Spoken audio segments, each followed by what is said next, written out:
all reservists, all volunteers, and all part of the 103rd Sustainment Command based out of Des Moines, Iowa. 4 of the 6 killed have been identified by the Pentagon.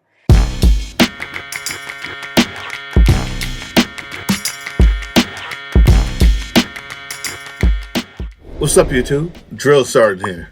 And I have a story, and I want to remember those who were lost last weekend. My story is, there's a friend I have of over 30 years who they are partnered with someone who is of Persian descent.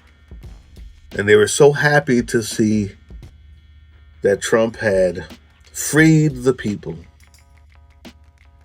killed I don't want to say his name wrong. I'll just say the Ayatollah. He's dead. And they were happy. And they were dancing around. And I agree, they were probably living in hell over there. But I said to him, I'm not sure that the monster that they've traded the other monster for is going to be all right. But I get it. I'm not going to stomp on that. The only thing is, I'm sad to see when soldiers come home dead. It saddens me as a drill sergeant that I may have one day have trained one of those people. And just as a person who sees them as my brothers and sisters, I believe there's other ways to have gone about it. And now soldiers will die, and it saddens me. And his words were, that's what they signed up for. Now, as a human being, I can understand what his partner is going through. I can understand the elation of a people who have been under duress, under a dictator. I believe that they're being freed by another dictator who actively wants them to be killed for the past 40 years. And that is a bad combination.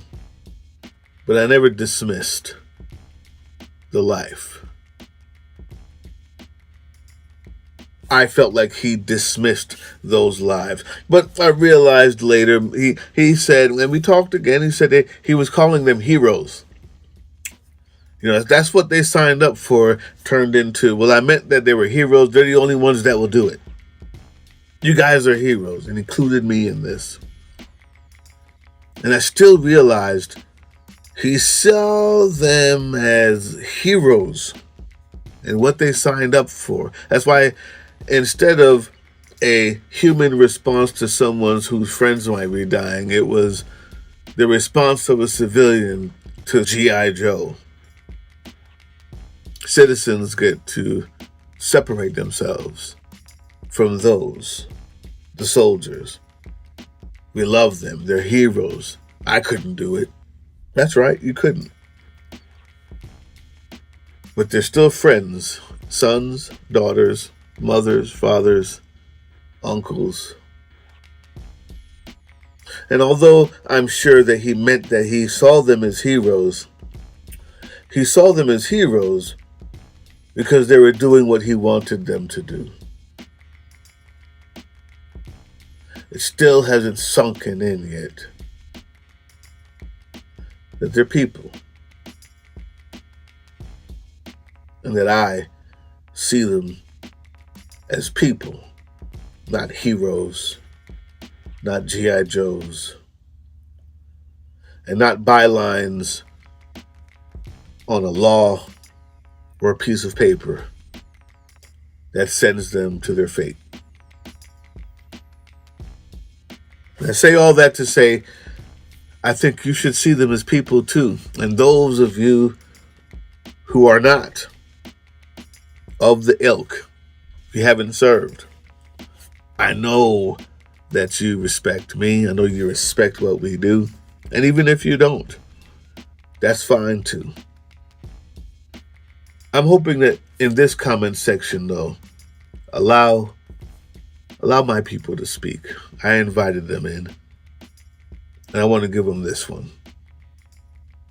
Here are the people who served and passed this weekend, and I want to see them as such. And if you have something to say and you haven't served, don't tell me about Crockett or the news. Say something like you would to another human who's lost somebody. The American soldiers who died in an Iranian attack over the weekend in Kuwait were devoted parents, a college student, a gardener, all reservists, all volunteers, and all part of the 103rd Sustainment Command based out of Des Moines, Iowa. 4 of the 6 killed have been identified by the Pentagon. They include Captain Cody Khork, 35, from Winter Haven, Florida. In a statement, his family said he, quote, felt a calling to serve his country from an early age. He was deployed from Saudi Arabia to Cuba to Poland. One man who served under Khork told a local station in Florida he had a great sense of humor and a strong moral compass. A tactician, solid leader, get the mission done. But however, on the back end of that, he cared about people. Hey, I'm not going to put soldiers in harm's way. That's what you look for in a commander. Sergeant First Class Noah Tietjens was 42. His brother told the New York Times that he had completed at least 4 tours of duty in countries including Kuwait and Iraq. A fellow soldier remembered him as a mentor. Sergeant Tietjens was the kind of guy that was always around to help you no matter what you needed. You could call him day or night. He always took the time. You know, he made you feel important. And that's hard to find sometimes in the military. He was also a black belt and beloved martial arts instructor in Nebraska who hoped one day to open up his own school with his wife and son. His studio posted a Facebook tribute saying he lived the martial arts code. He did not simply wear a black belt. He lived it. He led with integrity. He trained with purpose. He taught with humility. Sergeant First Class Nicole Amor was just days away from coming home. And after nearly 20 years of service, her brother told the New York Times the 39-year-old mother of 2 missed her kids. Amor's husband also told the Associated Press his wife was an avid gardener. She, quote, enjoyed making salsa from the peppers and tomatoes in her garden with her son. She also enjoyed rollerblading and bicycling with her 4th grade daughter. Sergeant Declan Cody was a 20-year-old sophomore at Drake University.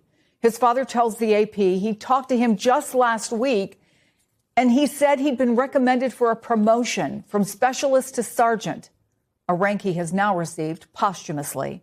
His sister told the Associated Press she just can't believe her brother is gone.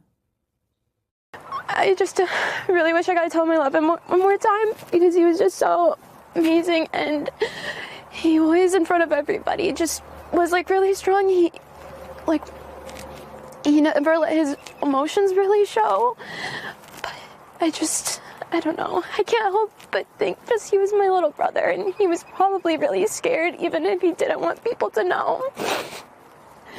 And so I just wish he could have known one more time that we all loved him because he was so amazing and kind. We are thinking of them and their families and honor their service and dedication to the country. And there you have it. These people were brave.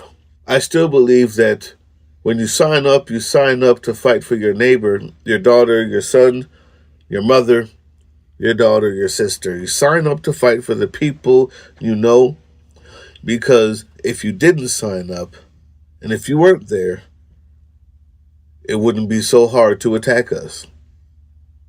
It's a dichotomy. No matter what you think of soldiers everywhere, and you've seen all the movies of how they attack and kill people. No, they sign up to do a job that requires a certain way of thinking and living that you can't or wouldn't do. And yeah, they do it for their country. Whether you believe that or not, the fact that they're there allows you to believe that or not. Please be respectful in the comment sections. Hey, yeah, you. Before you click away to watch someone unbox a tactical toothbrush, let's talk about something real. Political Drain isn't just another content mill. We're a digital front in a very real war. Not with bullets, but with ideas, with action, And with solidarity, we pair urgent news with critical education. And we build community around actual resistance, not the hashtag kind, the kind that moves. But here's the thing, none of this is free. It isn't. Behind every video is time, labor, research, and some weird guy asking if we're gonna pay the hosting bill. And yeah, some of that money goes to things we can't necessarily say out loud.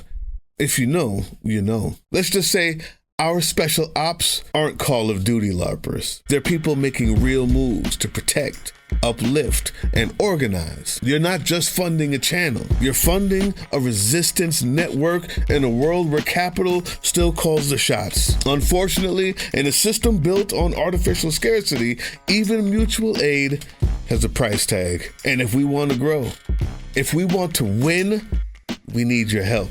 We need your help. So if you've got even a few bucks to spare, toss it our way. It's not for ads, it's not for merch drops, but for people making moves in the shadows so others can do it in the light. It's just us and you. So fund the mission, fund the fight, fund the future, because nobody's coming to save us. We save each other. That's how this works.